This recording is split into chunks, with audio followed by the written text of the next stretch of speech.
वैसे भी परमात्मा को धरती लोक की कोई भी चीज चाहिए ही नहीं, तो फिर समर्पण क्या करने का, और वो लेके भी क्या करेगा तुम्हारी चीज में, उसको तो कोई मतलब ही नहीं है ना इस धरती लोक की चीज। वो तो तुम्हें उसको मन उसमें लगाओ ना। गीता में क्या कहा है? मन मना भाव। हाँ अगर तेरा मन लगता है तो मेरे में लगा। ठीक है। मगर कैसे लगाना है?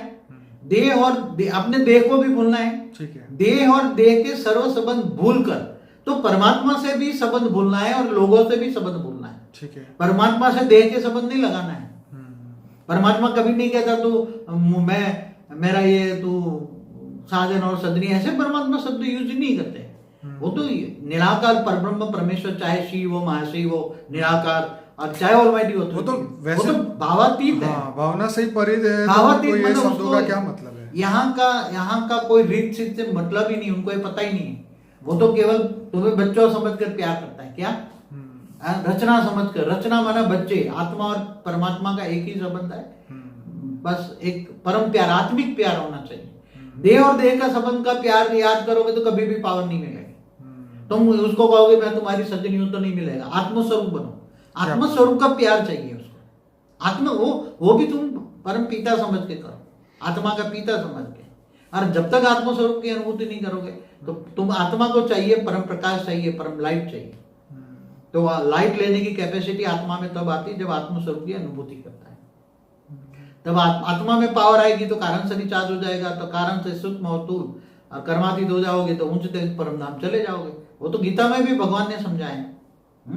गीता में यही बात कही, आत्मस्वरूप बन, मुझ परमात्मा को याद कर। या तो फिर तो मुझे याद कर, या सर्वधर्म परित्यज्य मामेकम शरणम मम, तो सभी धर्म छोड़ के मेरी शरण में आना।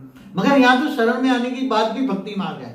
ये सारे शब्दों का उल्टा अर्थ किया गया। शरण में नहीं आना है, पर आत्मा तो अधिकारी है। आत्मा का अधिकार है परमात्मा मन पीता। आप जैसे अपने लौकिक बाप से तुम्हारा अधिकार होता है ना, उनकी प्रॉपर्टी का वर्षा पाना, बिल्कुल। हाँ, तो ऐसी तरह आत्मा अपने पिता से, तो वो तो बेहद का पिता है, तो ग्रेट ग्रेट ग्रैंड फादर है, तो उसकी प्रॉपर्टी क्या है? बेहद की परम लाइट को प्राप्त करना, बेहद की हाई कला की पावर को प्राप्त करना, वो हर आत्मा का अधिकार है। वो तुम्हारा सभी आत्माओं का ग्रेट ग्रेट ग्रैंड फादर है, तो तुम्हारा अधिकार है। अधिकार बन के प्यार करो ना तुम, ग्रेट ग्रेट ग्रैंड।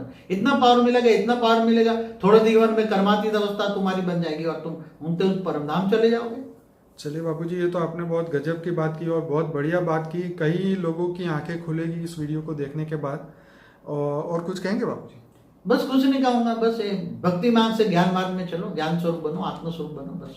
चलिए, सभी को ये कहूंगा कि इस वीडियो को ज्यादा से ज्यादा लाइक करें, शेयर करें, कमेंट करें।